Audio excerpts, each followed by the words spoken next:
What's up everybody, it's Chris and I have another video for you. Today I'm going to be answering yet another question from the group.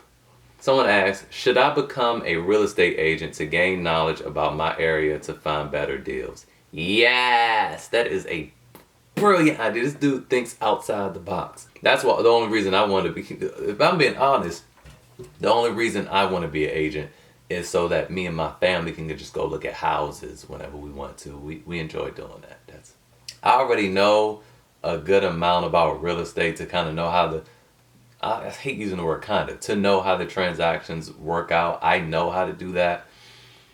And I know I know the DC area pretty well. I'm from here. I also know the Atlanta area very well. Lived there for a long time. I even know Puerto pretty well. So, you know, I would buy properties in these places, not probably Puerto Rico, but I would buy properties in DC and Atlanta just because I know the markets well. But if I were going to a new place and I didn't know the market very well, I would become an agent so I can get the inside scoop. One, you're going to get better deals just because you see things sometimes before they hit MLS. Sometimes there are rules against that, though. You can't always buy those. It just depends. You would know if you got your license, see?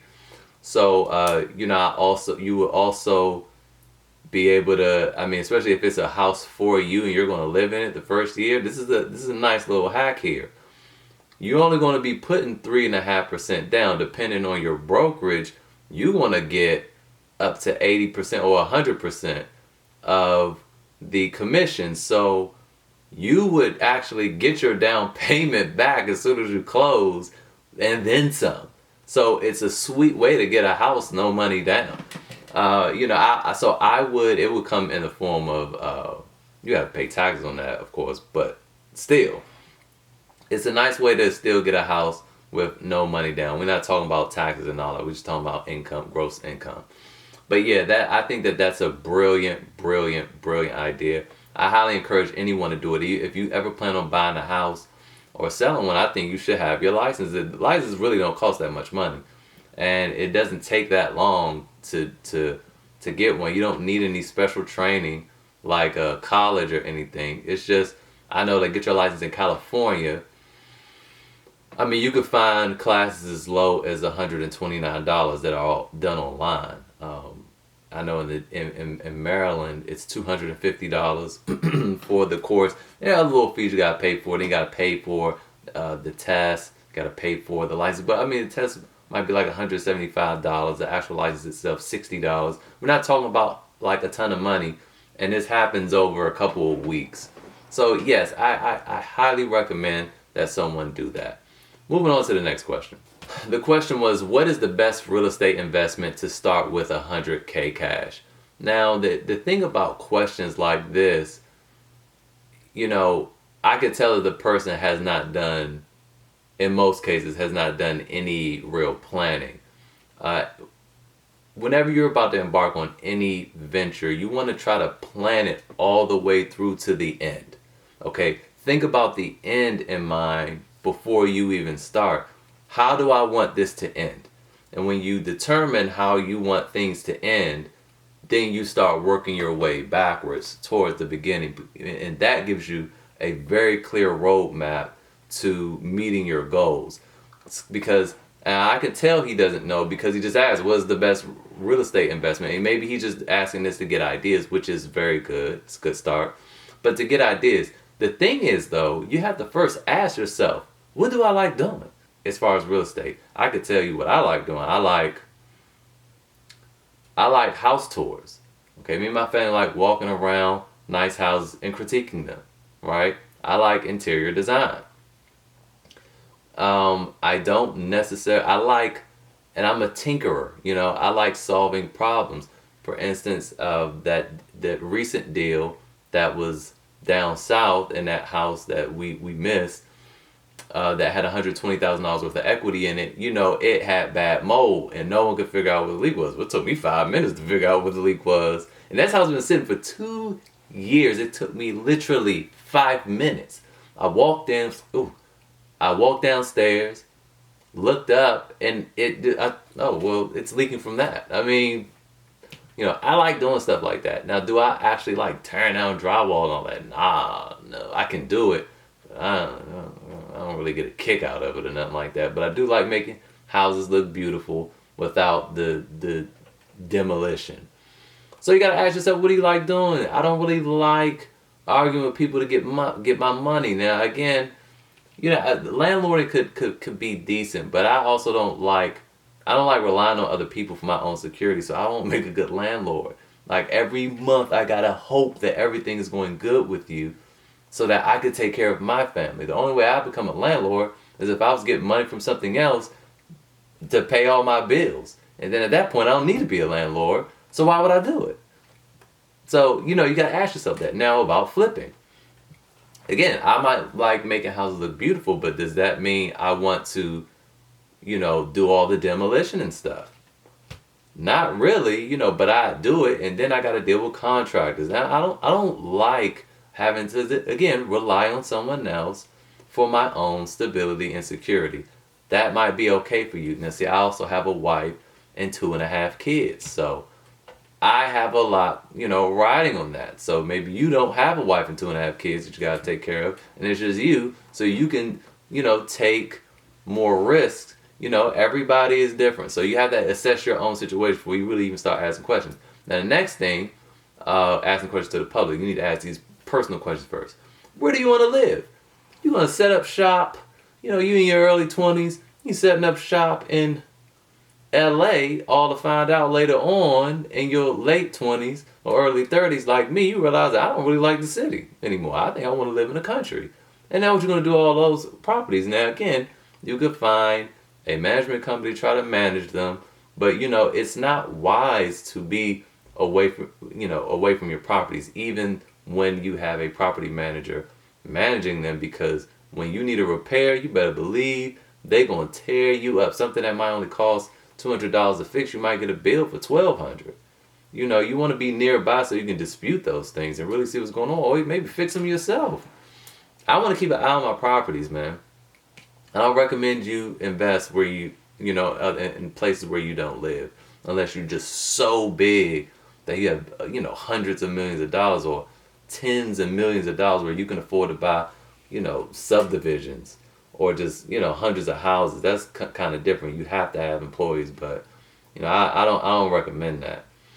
All right, anyway, so yeah, you might, like I said, you might find out you want to move, and now what? You can't always sell those properties, but real estate is one of those things. It's one of the best investments you can have. If life happens, you always have a place to live. You know, you always have something to fall back on, and that's what makes owning real estate a really good thing. Cash runs out. The home will still be there, so cash isn't always king when it comes to certain things like that. All right. Will this affect family life in the future? That's a real serious question, because there is nothing more important than family life. My wife is she is my favorite person on this planet. I can spend all day long with her. My kids, I love them too. But I need a break. Sometimes you need a break. But you know, spending time with them, they make me whole. They make me feel complete. In addition to doing things like this, making these YouTube videos to help people out, having my meetups, but I don't think I'm going to be doing the meetups anymore. I think I just really enjoy YouTube. This, you know, gives me pleasure and it makes me feel complete. And you have to ask yourself, will this investment get in the way of that? You know, because if it does, I'm trying to tell you from experience, you will begin to be depressed. You won't feel motivated. I mean, it'll just negatively affect you. You always want to put your family and passions first, okay? And really, if real estate is not a passion of yours, then just get what you need to establish wealth for your family, and then find something else to do. The next question, how much time do I want to dedicate to this? Flipping. First of all, it's not that easy to find a good property with equity in it. It takes a little bit of time. Me, I could probably find one, a good one in a couple days. But I have experience with that. Find a good one in a couple days, and then you gotta renovate it. And again, if you're not doing the renovations yourself, You gotta depend on somebody else, and that stuff it's stressful. The more people that get involved in a deal, the more stressful it becomes. You gotta ask yourself how much time you want to dedicate to it. You look at other YouTubers, man. Ask around. Go to real estate meetings. You find out flipping houses takes time and it's a stressful ordeal. Do you want to deal with that? Then the other thing, the last question is, can I run this absentee now and later? Personally, if a business can't be ran absentee now, in my opinion, it can't be ran absentee later. It should be able to be ran absentee now, and you don't run it absentee at first to really establish a strong foundation for it, and then you can move on to something else and collect that passive income. So those are 1, 2, 3, 4, 5 questions that you want to ask yourself when it comes to, hey, just investing in money. Now, I will give you a couple tidbits, a couple things that you can do if you have cash and you're not really sure what to do and you want to be involved with real estate. You can look at peer-to-peer lending platforms like Groundfloor.us. What Groundfloor does is, let's say I wanna purchase a property, but I don't really have the cash, to purchase it for the down payment and then to renovate it. So I will approach Groundfloor and I say, hey, I got this deal.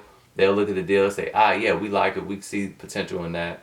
What they'll do is list it on their platform, and people like you can come in as low as $10 on some deals and say, hey, we like this deal too. I want to put up money towards it. And it usually takes about 3 weeks. They raise all the money, and then they give it to the person, and then the person does the deal. Once they flip it and pay the thing off, all of the investors, you get a percentage of that. So in that sense, you act as a hard money lender without a whole lot of risk. You can diversify yourself and act as a hard money lender without taking on all of the risk. Because if you were doing it yourself, you would probably need the whole 100. Whereas opposed to Groundfloor, you can invest in different deals. You could put 2,000 here, you could put 2,000 there, and if one of them doesn't pay out, it's not a big deal. But overall, you could still get maybe 8 to 12% back per year, which is pretty outstanding for not having to lift a finger. So